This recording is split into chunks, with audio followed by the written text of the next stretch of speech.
Hello दोस्तों, कैसे हो आप। मेरा नाम रविंद्र कुमार मीना है और अभी कुछ दिन पहले जो आरएस का रिज़ल्ट आया था उसमें मेरा सिलेक्शन हो गया है। मेरी ऑल ओवर 1047वीं रैंक है और मैं एसटी कैटेगरी से बिलोंग करता हूँ। तो मेरी मेरी कैटेगरी में 46वीं रैंक है। तो फिर मोस्ट मोस्ट एक्सपेक्टेड मुझे या तो राजस्थान अकाउंट सर्विस या असिस्टेंट कमर्शियल टैक्स ऑफिसर, इन दोनों प्रेफरेंस में से एक मिल जाएगी, जो मेरी थर्ड और फोर्थ प्रेफरेंस थी। तो ये जो मेरा अटैम्प्ट था, ये मेरा पहला अटैम्प्ट है और इसमें मैंने जो अपनी प्रिपरेशन है वो बिना एक्टिव कोचिंग से जुड़े हुए की है। तो फिर मैं आपके साथ में एक छोटी सी अपनी जर्नी शेयर करना चाहता हूँ, ताकि उससे आपको भी अपनी लाइफ में थोड़ी बहुत हेल्प मिले और आप अपना जो एस्पिरेंट लाइफ का जो सफ़र है उसको बहुत अच्छी तरह से और इफ़ेक्टिवली तय कर सको। तो मैंने अपनी जो प्रिपरेशन है वो 2022 के एंड में की थी। मैं बेसिकली अलवर का रहने वाला हूँ और मैंने अपनी जो प्रिपरेशन है वहीं से स्टार्ट करी। और मैंने स्टार्टिंग में तो जो रिकॉर्डेड बैच है उसको ज्वाइन किया था।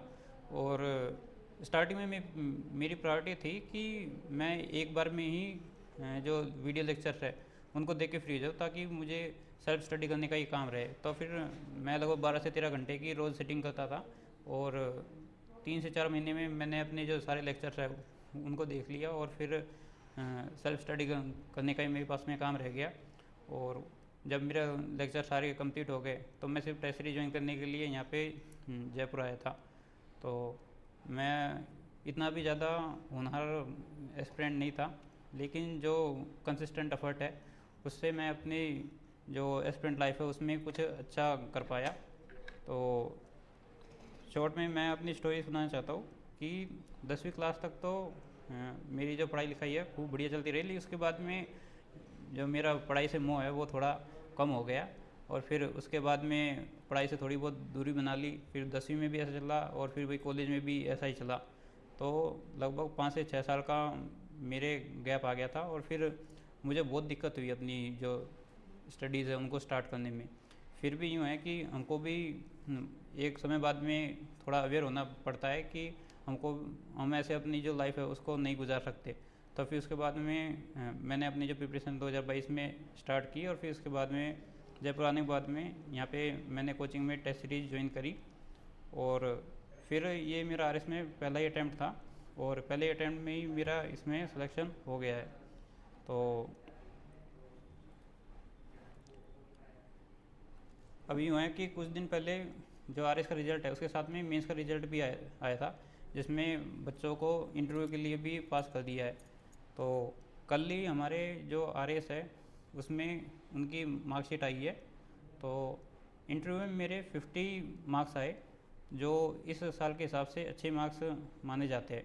तो मैं ब्रीफ में आपसे अपनी इंटरव्यू की जो प्रिपरेशन है उसके लिए कुछ सजेशन देना चाहूँगा। तो सबसे पहले तो आप अपनी जो फील्ड है उसके हिसाब से अपनी प्रायोरिटीज़ तय करें कि अगर आप पहले से ही कोई प्रोफेशन में हो तो उसके हिसाब से अपना जो कंटेंट है वो प्रिपेयर करें, क्योंकि आपसे ऑफिस है और जो आपका जो वर्क कल्चर है उससे रिलेटेड बहुत सारे सवाल पूछे जा सकते हैं कि आपके जो एडमिनिस्ट्रेशन है उसमें क्या प्रॉब्लम्स है और आप क्या समाधान उसके लिए सुझाना चाहोगे। और इसके साथ ही जो हाई प्रायोरिटी सब्जेक्ट है इसमें इंडियन पॉलिटी और आईआर है, उसका अच्छा वेटेज होता है, उसमें पूछने की संभावना भी अधिक होती है। तो फिर आप इन सब्जेक्ट को प्रिपेयर कर ले। राजस्थान की और जो इंडिया है उनकी जो योजना है उनको भी अच्छा करे और क्षेत्र के हिसाब से तैयार करे कि इंडस्ट्रीज़ के लिए, महिलाओं के लिए और सोशल जस्टिस है उनके लिए आप आपसे जो सवाल पुटअप करें तो आप रिलेवेंट आंसर दे सके। तो फिर इसके लिए तो आप जो न्यूज़पेपर है उनको ही रेगुलर पढ़ते रहिए। और फिर साथ ही जो आप जो और प्लेटफॉर्म हैं उनको भी फॉलो कर सकते हो, जैसे कि मैंने दृष्टि आईएएस और जो अनअकैडमी के कई सारे यूट्यूब चैनल्स हैं उनको मैंने फॉलो किया। और आप जो उन वीडियो लेक्चर हैं उनको ईयरफोन का यूज़ करते हुए जो आपका डेली के जो घर के काम हैं उनको करते हुए प्रैक्टिस कर सकते हो। और साथ ही अखबार में जो एडिटोरियल्स आते हैं उनके ऊपर थोड़ा आप अच्छा ध्यान दीजिए, और ऐसा करोगे तो ही आपको जो पर्टिकुलर जो मुद्दे हैं उनके लिए गहरी समझ विकसित हो पाएगी। और साथ ही आप यूँ भी ऑब्ज़र्व कीजिए कि आप अपनी जो डेली लाइफ है उसमें किन गलतियों को बार बार दोहरा रहे हो। तो उन गलतियों को वापस नहीं दोहराना, क्योंकि जो इंटरव्यू देने का जो आपको सौभाग्य मिला है, तो आपको ना ये सोच के अपनी इंटरव्यू प्रिपरेशन करनी है कि ये मेरा पहला और आखिरी अटैम्प्ट ही होगा, और इसमें जितना हम अच्छा कर सकते हैं उतना ही अच्छा करने की कोशिश करेंगे।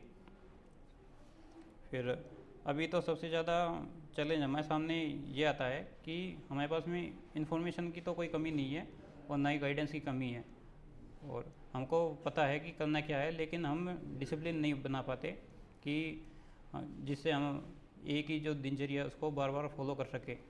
तो मेरी तो ना सबसे ज़्यादा कोशिश है यही रही है कि हम डेली लाइफ में अपना डिसिप्लिन है उसको कैसे फॉलो करें और कैसे हम खुद को सुधार कर अपना खुद का ही अच्छा वर्जन बनने की कोशिश करें, जिससे हम जो आ रहे है उसके लिए भी अच्छे से एफर्ट कर सकें। तो जो मैं फॉलो करता था वो मैं आपको बताना चाहूँगा कि आप इस तरीके को फॉलो कर सकते हो कि मैं यूँ करता था, स्टॉप वॉच है उसको लगा के मैं डेली पढ़ाई करता था। फिर आप खुद जानते हो कि जब 10 से 12 दिन लगातार हम खुद की स्टडीज़ को ट्रैक करते हैं उसके बाद में हमको आइडिया हो जाता है कि हम मिनिमम और मैक्सिमम कितना कर पाते हैं। तो एक समय तक ही हमको एक्सटर्नल मोटिवेशन की ज़रूरत पड़ती है, उसके बाद में हमको खुद ही प्रेरित करना पड़ता है कि एफर्ट कर सके अपनी स्टडीज़ के लिए। तो आप ये तरीका आजमा सकते हो कि जैसा कि मैं करता था कि आप स्टॉप वॉच लगा लो और फिर उसके बाद में आप अपना जो मिनिमम है वो डिसाइड कर लो कि आपको मिनिमम इतना तो करना ही है। अब जैसे कि मेरे केस में था कि जो 4 घंटे है, 4 घंटे तो मुझे मिनिमम करना ही है, नहीं तो घर से बाहर रहने में कोई मतलब भी नहीं है। और फिर अपना जो क्राइटेरिया है वो डिसाइड कर लीजिए कि जैसा कि मैंने किया कि मुझे 6 घंटे से 8 घंटे के बीच में कैसे ना कैसे करके तो पढ़ना ही है। और फिर रोज़ एफर्ट करिए कि आपने जो एक दिन पहले जितना पढ़ा आप आज उससे ज़्यादा पढ़ सको। तो और फिर आप ऐसा करोगे तो आपको खुद को ही अंदर से प्रेशर फील होगा कि, और खुद से ही जो कंपटीशन है वो करने की इच्छा होगी कि आप जितना आपने कल किया है आप आज उससे ज़्यादा एफर्ट कर सको। तो मेन बात तो यही है कि ये जो पूरी कंपटीशन है ये डिसिप्लिन का कंपटीशन है। जो लॉन्ग टर्म में जितनी ज़्यादा डिसिप्लिन रखेगा वो उतना ही बढ़िया करेगा, क्योंकि आज संसाधनों की और गाइडेंस की किसी के पास में भी कमी नहीं है। तो फिर यूँ है कि आप अपने समय को ट्रैक कीजिए। अब जैसे कि मैं स्टॉप वॉच लगा करता था तो फिर रेगुलर ट्रैक करता था कि मैंने 3-4 दिन तो इतना पढ़ा, फिर चौथे दिन तो ये हो गया कि मैं सिर्फ 6.5 घंटे ही पढ़ पाया। तो मतलब ऐसा क्यों पढ़ पाया, तो डेली जो डे है उसके हिसाब से आप अपना फीडबैक भी लिखिए कि मतलब आप अच्छा क्यों नहीं कर पाए, और अच्छा कर पाए तो क्यों कर पाए, और फिर उसको लॉन्ग टर्म में जो कंसिस्टेंसी है उसको बनाने की कोशिश करिए।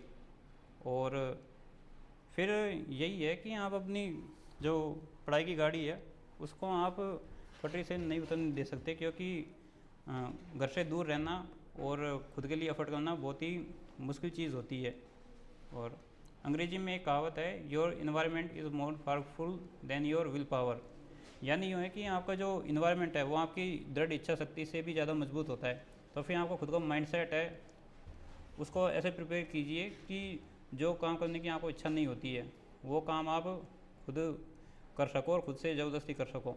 और पढ़ाई ऐसा काम है जिसको जनरली कोई इंजॉय नहीं कर पाता है, और ये हमारी मजबूरी है कि हमको पढ़ना तो पड़ेगा ही। तो फिर यूँ है कि आप जितना अच्छा कर सकते हो आज उतना अच्छा करने की कोशिश करो। कंसिस्टेंट एफर्ट है वही आपका अच्छा रिजल्ट है उसको प्रोड्यूस करेंगे। और ग्लोरीफाई करो कि आप जो भी लक्ष्य के लिए काम कर रहे हो वो आपकी लाइफ में बहुत ही अच्छा और बहुत ही पॉजिटिव चेंज लाएंगे, जिससे आपकी जो बाकी बची कुछ ज़िंदगी है वो बहुत अच्छी गुजरेगी। तो यही है। और बाकी तो आप कुछ समय बाद में इंटरव्यू होने वाला है, तो आप उसके ऊपर बहुत अच्छे से ध्यान दीजिए। Thank you so much.